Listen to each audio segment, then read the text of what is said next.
Subscribe कीजिए हमारे लक्ष्य एकेडमी प्रयागराज चैनल को, बेल आइकन दबाइए सबसे पहले नोटिफिकेशन पाने के लिए। अच्छा, कहने का मतलब है कि छंद चल रहा था। बताया गया कि छंद 3 प्रकार के होते हैं। कौन कौन? मात्रिक छंद, वर्णिक छंद और मुक्तक छंद। फिर बताया गया कि मात्रिक छंद भी 3 प्रकार के होते हैं। कौन कौन? सममात्रिक छंद, अर्ध सममात्रिक छंद, उसके बाद विषम मात्रिक छंद, मात्रिक छंद। उसके बाद हमने कहा कि अर्ध सममात्रिक छंद के अंतर्गत जो प्रमुख छंद हैं उनको याद करने के लिए आप याद कर लीजिएगा क्या? 4 गीत हर। इस 4 गीत हर के अंतर्गत यहाँ च से हो गया क्या? चौपाई। उसके बाद र से क्या हो गया? रोला। गीत से हो गया क्या? गीतिका। और हर से क्या हो गया? हर गीतिका। यही बताया गया था।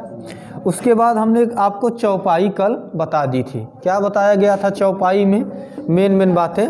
पहले तो क्या है? मात्रिक छंद, मात्रिक में सम मात्रिक छंद है। उसके बाद 4 चरण होते हैं और प्रत्येक चरण में जो मेन बात है कि कितनी है? 16 मात्राएं होती हैं। तो हमने आपको एक एग्जाम्पल दिया था, आप लोग गिन लिए थे, लगभग सभी लोगों ने गिन लिया था ना। उसके बाद फिर आप लगाइए हेडिंग, सब लोग रोला लगाइए, हेडिंग रोला। थोड़ा सा इसको समझिएगा। जैसे मान लीजिए कि एक चरण यहाँ हुआ, कॉमा लगा, फिर दूसरा चरण, फिर ये हुआ तीसरा चरण, ये कौन सा हो गया? चौथा चरण। इस तरीके से होगा। इसको हम पहला बोलेंगे, इसको कौन सा? दूसरा, इसको कौन सा? तीसरा, इसको हम चौथा बोलेंगे। तो विषम चरण कौन होगा? 1 और 3। 1 और 3 कौन सा होगा चरण? विषम चरण होगा। तो इसमें कितनी मात्राएं होंगी? 11 मात्राएं। सम कौन होगा? 2 और 4 होगा। इसमें कितनी मात्राएं होंगी? 13 मात्राएं होंगी। एक बात, इतनी बात क्लियर हो गई। याद करते चलिए। एक चीज़ देखिए, आसान बात ये है कि हम आपको गिनवाते हैं मात्रा, क्योंकि हम आपको जो भी छंद पढ़ाएंगे उसका उदाहरण हम बोलेंगे, हम बोर्ड पर नहीं लिखेंगे। कारण ये है कि आपको एग्ज़ाम में ना आपसे सवाल ये पूछ लेगा परिभाषा से। मान लीजिए पूछ लिया कि रोला में कितनी मात्राएं होती हैं, तो आप बताएंगे कि विषम में 11 होती हैं और सम में कितनी होती हैं? 13 होती हैं। या ये भी पूछ लिया कि रोला किस प्रकार का छंद है, तो आप बता देंगे सममात्रिक छंद है। ये सवाल तो सीधे हैं, जो आप परिभाषा यदि ध्यान से पढ़ लेंगे तो आप इसको कर ले जाएंगे। ये बात सही है। लेकिन एक चीज़ है, दूसरी चीज़ ये है कि अगर मान लीजिए कि कोई भी रोला का उदाहरण यदि आपको मिलता है, किसका उदाहरण? यदि रोला का कोई उदाहरण मिलता है तो आप लोगों को वहाँ पर उदाहरण लिखना नहीं है ना। आपको वहाँ पे उदाहरण लिखना नहीं है। कोई उदाहरण दिया रहेगा 4 चरण में, उसमें इस तरीके से लिखा रहेगा और नीचे लिखेगा कि उपर्युक्त में कौन सा छंद है। अब आप छंद कब पहचान पाएंगे? जब आपको उसकी परिभाषा पता होगी। परिभाषा पता होगी और दूसरी बात है कि आपको मात्रा गिनना आना चाहिए। यदि मात्रा आप गिन लेंगे तो गिन के यदि आपको याद होगा कि रोला में 11, विषम में 11 और सम में 13, तो आप सही जवाब दे लेंगे। यदि आपको गिनना नहीं आ रहा है तब भैया तो दिक्कत हो जाएगी, नहीं पहचान पाएंगे। एक बात। दूसरी बात, यदि परिभाषा भी नहीं याद है, पहचान नहीं याद है, तब भी क्या 4 ऑप्शन रहेगा, आप पहचान नहीं पाएंगे। इसलिए छंद पढ़ते समय सबसे ज़्यादा फोकस आपको किस पर करना है? परिभाषा पर। परिभाषा को तो एकदम रटते चलिए कि किसमें कितनी मात्राएं होती हैं, इसके साथ साथ कैसे इनको गिना जाता है। अगर इतनी बात आपको क्लियर है तो छंद से संबंधित कोई भी सवाल होगा आप सही कर ले जाएंगे। इसीलिए जब मैं इसका उदाहरण दूंगा तो बात समझ में आई। मैं किसी भी छंद का जब उदाहरण दूंगा तो मैं बोलूँगा, ये मैं ऑनलाइन वालों से भी बोल रहा हूँ, ऑफलाइन वालों से भी बोल रहा हूँ। पहले मैं एक बार बोलूँगा, बोलने के बाद आप लोग उससे गिनिएगा, गिनने के बाद जिसका सही आएगा उस तो समझिएगा लेगा, और जिसका गलत आएगा उसका बस एक ही कारण हो सकता है कि आप लोगों ने लिखने में क्या कर दिया है, कहीं ना कहीं मात्राओं में गलतियाँ आप लोगों ने किया है। जब आप मात्राओं में गलतियाँ करेंगे तो आपकी मात्रा में 19-20 का आंकड़ा आ जाएगा, कम भी हो सकता है और ज़्यादा भी हो सकता है। तो इसलिए आपको सबसे बढ़िया है कि छंद आप तभी गिन पाएंगे जब आप शुद्ध पढ़ना और लिखना जानेंगे। हिंदी की अच्छी बात यह है कि हम जो बोलेंगे आप वही लिखेंगे। ये हिंदी की बात है ना, हिंदी में जो बोला जाता है वही लिखा जाता है, या जो लिखा जाता है वही बोला जाता है, या वही पढ़ा जाता है। तो हिंदी की ये खास बात है। और एक चीज़, दूसरी चीज़ देखिए, इतने उदाहरण मुझे, मैं स्पष्ट बोल देता हूँ कि मुझे भी इतने उदाहरण याद नहीं रहते हैं। कारण यह है कि देखिए, मैं अब ये छंद रटूँ, मैं 4 ठो चौपाई को याद कर लूँ, चावला याद कर लूँ, ये है नहीं। तो मैं भैया देख के बोलता हूँ और आप उसको क्या करेंगे, लिखेंगे। लिखने के बाद गिनेंगे, जिसका आ जाएगा इसका मतलब वो शुद्ध लिखा है, सही लिखा है, और यदि नहीं है तो नहीं। तो चलिए अब उदाहरण, रोला का उदाहरण लिखिए, मैं आपको बोल रहा हूँ। ये ऑनलाइन के लिए भी बच्चे सब, ऑफलाइन वाले पहले नोट कर लेंगे, नोट करके अपना गिनेंगे। उसके बाद अगर नहीं आएगा तो मैं फिर एक बार करके गिनवा दूंगा, और अगर सबका आ गया तो हम आगे बढ़ेंगे। चलिए रोला का उदाहरण एक तो लिखिएगा। जो जग हित पर प्राण निछावर है कर पाता, जिसका तन है किसी लोक हित में लग जाता। गिनिए गिनिए, विषम चरण में 11 मात्राएं होनी चाहिए और सम चरण में 13 मात्राएं होनी चाहिए। एक चीज़ और ध्यान दीजिए थोड़ा सा, 1 मिनट के लिए। कल मैं जब चौपाई का उदाहरण दिया था तो मैंने एक चीज़ देखा कि आप अपने आप को धोखा दे रहे थे, क्योंकि आपने अशुद्ध लिखा है। मैंने बोला आपने अशुद्ध लिखा, और जब आपने गिनना चालू किया कि 16 मात्राएं होनी चाहिए, जब 16 मात्राएं नहीं हो पा रही थी तो कोई छोटा ऊ को जानबूझ के बड़ा ऊ कर देगा। काहे ऐसा कर रहे हो? ये अपने आप के साथ धोखा कर रहे हो ना। जहाँ गलत है तो उसको गलत गिनो, नहीं आया है फिर से पूछो कि हमने कहाँ लिखने में गलतियाँ किया है। ज़बरदस्ती आप नहीं बढ़ाओगे ना। एग्जाम में क्या करोगे, कोई दिया रहेगा रोला या चौपाई, तो उसमें आप क्या करोगे, पेपर में मात्रा छोटी बड़ी कर दोगे। जो जग हित पर प्राण, मैंने कहा कि एक चरण समाप्त, ठीक है। निछावर है, निछावर है कर पाता, हो गया दूसरा चरण। तीसरा, जिसका तन है किसी लोक हित में लग जाता, यही है। चलिए इसको गिन लेते हैं। आपको पता है कि ये रोला का उदाहरण है, अब स्वाभाविक सी बात है, आप रोला पढ़ रहे हो तो रोला का ही उदाहरण हम बोले होंगे। लेकिन आपको याद होना चाहिए कि रोला के विषम चरण में 11 और सम चरण में कितना, 13। तो विषम कौन है, विषम चरण ये है, और कौन सा है, ये है, और सम कौन सा है, ये है और ये है। यानी कि इसमें और इसमें 11 मात्राएं आनी चाहिए, इसमें और इसमें 13 मात्राएं आनी चाहिए। चलिए गिनते हैं। चलो विजय बताओ इसको क्या गिनेंगे। चलिए हम सबका नाम सबसे क्या बोलते हैं, गिनवाते हैं। चलो विजय बताओ। 2, 1, काहे आप, हाँ हाँ हाँ, 1, हाँ। तुम विजय हो, हाँ कौन बोला है, फिर वही बात करोगे आप लोग। चलो गिन लो। 2, 2, 4, 5, 6, 7, 8, 8, 3, 11। कितना होना चाहिए विषम में, 11 होना चाहिए। एक कंप्लीट हो गया। चलो बैठ जाओ आप, चलो गिनवाओ। खड़ी हो खड़ी हो खड़ी हो, हम छोड़ेंगे नहीं किसी को। चलो बैठो बैठो, कहना खड़े हो, बस बोलो क्या गिनेंगे इसको। 1, शाबाश। अब वही 2 ऑप्शन ही है, हाँ 1 या 2। जब हम कहते हैं तो कहते हैं नहीं 2, कैसे काम होगा बहन जी, काहे 2 होगा। चलो तुम बताओ तो तुमको बैठा दे, काहे 2 होगा। हाँ मात्रा डबल है, कहाँ डबल मात्रा लगी है भैया,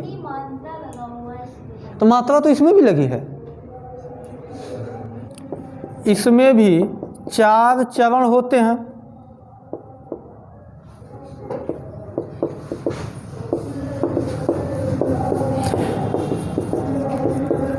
प्रत्येक पंक्ति में, मैं यहाँ पंक्ति बोल रहा हूँ, चरण नहीं बोल रहा हूँ, ध्यान रखिएगा। प्रत्येक पंक्ति में 26-26 मात्राएं होती हैं। प्रत्येक पंक्ति में 26-26 मात्राएं होती हैं। प्रत्येक पंक्ति में 26-26 मात्राएं होती हैं। मात्राएं होती हैं। थोड़ा सा बोर्ड पर ध्यान दीजिएगा। एक शब्द हमने प्रयोग किया था छंद परिभाषित करते समय, यति। हाँ, यति बोला था ना। वर्ण मतलब क्या होगा, मात्रा मतलब क्या होगा, यति, गति, हाँ, और क्या, गण। गण बाकायदा मैं गिनना बताया था। और मैंने कहा था अगर ये चीज़ें नहीं क्लियर होंगी तो छंद नहीं आएगा, कभी भी नहीं आएगा। चलो भाई, गलती हमारी है, बैठ जाओ, बैठ जाओ। यति मतलब होता है ठहराव या रुकना, यानी कि कोई भी छंद आप पढ़ते जाएंगे, 4 चरण में होगा, लेकिन जहाँ आपको रुकने की बात आ गई वहाँ पे आपको यति अगर हम बोल दिए तो इसका मतलब वहाँ पे रुक कर थोड़ा सा आराम करके सांस लेकर तब आगे बढ़ना है।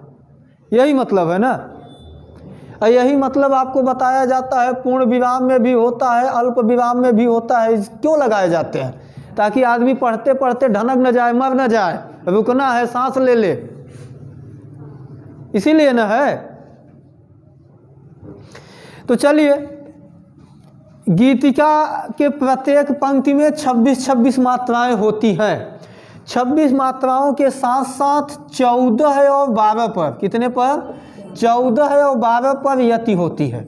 14 और 12 पर यति होती है। इसका मतलब ये है, जैसे मान लीजिए आप पढ़ते चले गए, क्या पढ़ते चले गए? गीतिका।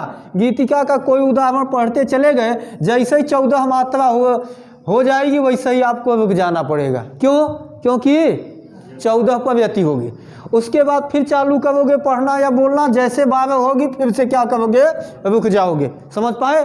फिर चालू करना, फिर 14 जब मात्राएं हो जाएंगी तो फिर थोड़ा सा रुक जाना है, फिर आगे बढ़ोगे तो यही क्रम चलेगा। और इस प्रकार से 1 पंक्ति, 2 पंक्ति, 3 पंक्ति और 4 पंक्तियां होंगी। किसमें? गीतिका में। चलो लिखो उदाहरण। यति वाली बात समझ में आ गई ना सबको? चलो लिखो, मैं बोल रहा हूँ। जान वो, चलो भैया मिला लो अपना। गलतियाँ लिखे होगे गलत, इसलिए नहीं आया होगा। आइए, कौन गिनवाएगा? हाँ, कौन गिनवाएगा? अपने से कोई तैयार तो हो। गिनवाएंगे यादव जी? चलो खड़े हो जाओ, बोलते जाओ, हम करते जाएं। 2 1 2 2 2 1 2 2 2 1 3 2 5 2 7 2 9 1 10 4 14 पर यति मिल गई। चलिए आगे, हो गया कंप्लीट। भैया जिसका गलती हो सुधार लो। हो गया है? चलो एक और उदाहरण लिखो। हे प्रभु आनंद दाता ज्ञान हमको दीजिए। एक पंक्ति हो गई। दूसरा, शीघ्र सारे दुर्गुणों को, शीघ्र सारे दुर्गुणों को दूर हमसे कीजिए, लीजिए हमको शरण में, हम सदाचारी बने। हो गया? अंतिम, अंतिम यह है, ब्रह्मचारी धर्म रक्षक, ब्रह्मचारी धर्म रक्षक वीर व्रतधारी बने। लगाइए हेडिंग।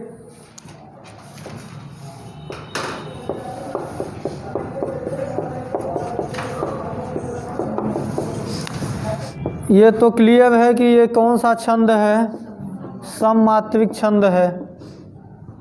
दूसरी बात, 4 चरण होते हैं। तीसरी बात, प्रत्येक पंक्ति में याद कैसे होगा? उसमें गीतिका में कितना बताया गया? 26, यहाँ कितनी होगी? 28, 2 बढ़ जाएगी। प्रत्येक पंक्ति में 28 मात्राएं होती हैं, मात्राएं होती हैं। और चौथी बात जो फिर वही करेंगे किसकी? हम यति की। यति 16 एवं 12 की मात्राओं पर होती है। यानी आप पढ़ते चले जाएं, लिखते चले जाएं, जब 16 मात्रा हो जाएगी तो वहाँ पे कॉमा लगेगा, इसका मतलब क्या हो जाएगा, यति। उसके बाद कितना, 12। नोट कर लीजिए, फिर हम उदाहरण बोलते हैं। लिखिएगा, प्रभु गोद जिसकी वह यशोमती, कॉमा, दे रहे हविमान हैं। एक पंक्ति हो गई। दूसरी, गोपाल बैठे आधुनिक रथ पर सहित सम्मान है। गोपाल बैठे आधुनिक रथ पर सहित सम्मान है। तीसरा, मुरली अधर धर, मुरली अधर धर श्याम सुंदर जब लगाते तान हैं। मुरली अधर धर श्याम सुंदर जब लगाते तान हैं। सुनकर मधुर धुन भावना में, सुनकर मधुर धुन भावना में बह रहे रस खान हैं। सबका हो गया, गिनवाने की आवश्यकता नहीं है। चलिए ठीक है। तो आपने सममात्रिक छंद पढ़ लिया। सममात्रिक छंद में आपने लोगों ने क्या पढ़ा, चौपाई पढ़ा, रोला पढ़ा, गीतिका पढ़ा, और कौन सा पढ़ा, हर गीतिका पढ़ा। मेन बातें जो हैं मैं एक बार फिर से रिपीट कर देता हूँ। चौपाई में बताया गया कि 4 चरण होते हैं और प्रत्येक चरण में 16 मात्राएं होती हैं, एकदम रट लीजिए। दूसरा आपने पढ़ा क्या, रोला। रोला में भी बताया गया कि चरण कितने होते हैं, 4 मात्राएं। हाँ, विषम चरण में कितनी, 11 मात्राएं होंगी, और सम चरण में कितनी होंगी, 13 मात्राएं होंगी।